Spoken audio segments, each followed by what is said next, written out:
do a little update here of what we got going on. I ended up using the majority of my old sickle mower here. Put the outside wing on that shoe, that cold roll wing right here on this shoe, hydraulic cylinder lift on there. Had to change PTOs from here to here was longer on this one than on mine, so I changed that out. Switched some U-joint parts around because that one was loose. I had to adjust these arms here on the tractor to keep it at the right height because my rock shafts, I believe is what they're called, sag off. Got the new tire on there, got a new tube in it. I put this rod here on there. I don't know if I've got it oriented right. I drilled these holes, but pictures had them on there, so if anything I can unbolt it, take it off. But I've straightened some of the guards out. I have a new sickle that I want to put in it still. And then down over here,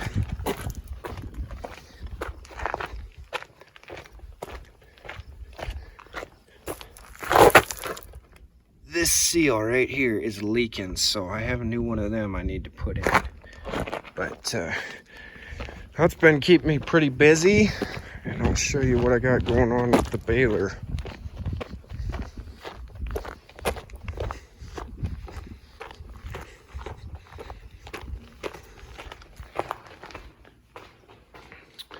Have all the floor pans tore off of this baler. There's two pumps here. This pump right here is for power steering only. I had it apart because it was leaking, and I thought I got it all fixed, put it on there, and it's still leaking. So I think there's a hole rusted in the reservoir. I'm gonna take it off, try to fix it. This pump here is kind of a weird story. Had a gear hydraulic pump right there, and it said Cessna on it and had part numbers and everything. Could not find that thing anywhere. It's all that pressure runs the pickup up and down, bale tensioner right here, and then that little tiny hydraulic cylinder for the variable speed drive. It's all regulated right here, and there's a gauge that tells you how much pressure you're running. Well, since I could not get that pump anywhere or parts to fix it, that pump that's on there now is off of a 76 Ford F-250 with a 460 in it. I reworked these brackets so it'd hang in there where it's supposed to, and I've tested it, and it seems like it's gonna work good for me. I should be able to change pressure right over there if it's too low or too high. So that'll be an experiment, but I guess that's kind of farming. You just go with what you can do and make the best of it. I'll show you what else I got going on. That fuel tank was toast. Whole top was rusted out of it, and the bottom was like 2 inches full of crap. This is some racing fuel cell, closest dimension one I could find, and it fits in there pretty nice. I just put a ratchet strap around it. I've kind of coming down to a time crunch here and figured that that'd be the fastest way to put it in there, and it's solid. And you know, worst case scenario, the ratchet strap breaks and I put another one in there. But so we got that going. Got the ignition switch in. I want new amp meter right here.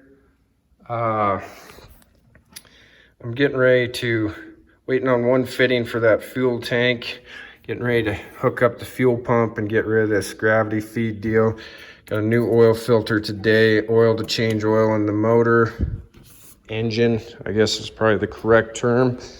I got a hydraulic line that runs from here down in here, goes up right into there, to put on, another one to go on to here. Friend of mine was over last weekend or beginning of the week and helped me. He had gone through a bunch of the pickup head, got a lot of these teeth put on the way they're supposed to be. Some were flipped wrong and all kinds of crap was going on. I thought that these were in better shape, but turns out a bunch of these guards are just toast. So they're all ordered. They'll come in tomorrow. Jesse will pick them up over in Rapid. I'm getting real close here on how to, or real close to being ready to go try it. Put my twine in the other night and got that figured out how it's routed. I tried to put up one bale with just the small amount of grass that I had around here, and this side here tied and this one missed. Tied right around that little pincher down there, and I think I know why.